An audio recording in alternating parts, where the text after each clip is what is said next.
ذمہ داری کیا ذمہ داری ہے؟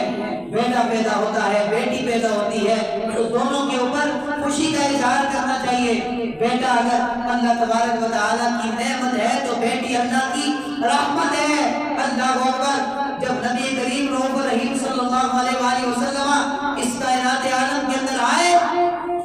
تو لوگوں کے یہاں جب بیٹی پیدا ہوتی تو اس گھر کو منحوس سمجھا جاتا تھا،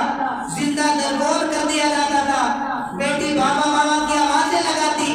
لیکن اس کے باوجود اس کو اٹھا کر گڑھے کے اندر ڈال دیا جاتا اور وہ کل جب قیامت ہوگی تو فرمایا وَإِذَا الْمَوْءُودَةُ سُئِلَتْ بِأَيِّ ذَنبٍ قُتِلَتْ،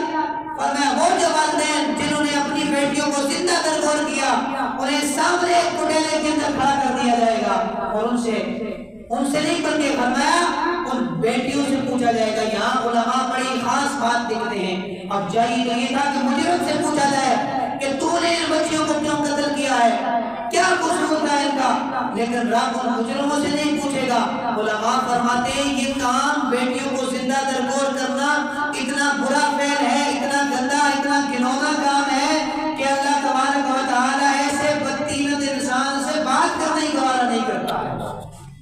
اس لیے فرمایا ان بچیوں سے پوچھا جائے گا۔ اللہ اکبر۔ اور قربان جائے نبی کریم رؤوف الرحیم صلی اللہ علیہ وآلہ وسلم کی ذات والا شان پر کہ اس زمانے میں جب بیٹی کو منحوس سمجھا جاتا تھا تو اللہ کے نبی نے فرمایا تم تو ان کو بوجھ سمجھتے ہو، تم تو ان کو منحوس سمجھتے ہو، لیکن حضور نے فرمایا فاطمہ تو بضعۃ منی، فرمایا میری بیٹی تو میرے جگر کا ٹکڑا ہے۔ آج اگر ہمارے دلوں میں بیٹی کی محبت ہے تو یہ نبی علیہ السلام نے ہمیں یہ محبت سکھائی، لیکن آج بھی معاشرہ کچھ اسی طرف جا رہا ہے کہ کسی کی آنکھ بیٹی زیادہ ہو جائے تو اس کو بھی پریشانی لائق ہو جاتی ہے، لیکن نانا بیٹا ہو یا بیٹی، فرمایا اس کے اوپر کیا کرنا ہے؟ والدین کو خوشی کا اظہار کرنا ہے، خوش ہونا ہے۔ اور سنیے جس کو اللہ تبارک و تعالیٰ بیٹی عطا فرماتا ہے وہ بڑا خوش نصیب ہے۔ حضرت جابر بن عبداللہ رضی اللہ تعالیٰ عنہ روایت کرتے ہیں، فرمایا جس کی 3 بیٹیاں ہوئی، جس کو 3 بیٹیاں رب نے عطا فرمائی اور 3 بیٹیوں کو پڑھایا لکھایا، ان کی پرورش کی، شادی کروا دی، تو فرمایا اللہ تبارک و تعالیٰ اسے جنت عطا فرماتے ہیں۔ اور فرمایا جب کوئی بیٹی پیدا ہوتی ہے تو فرشتہ آتا ہے، فرمایا اس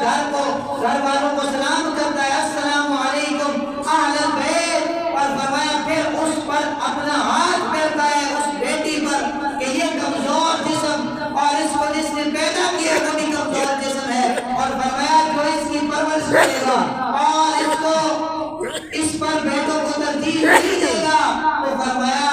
یہی بیٹیاں فرمایا کل اس کے لیے جہنم کے آگے اس کے لیے پردہ بن جائیں گی اور اسے اللہ تبارک و تعالیٰ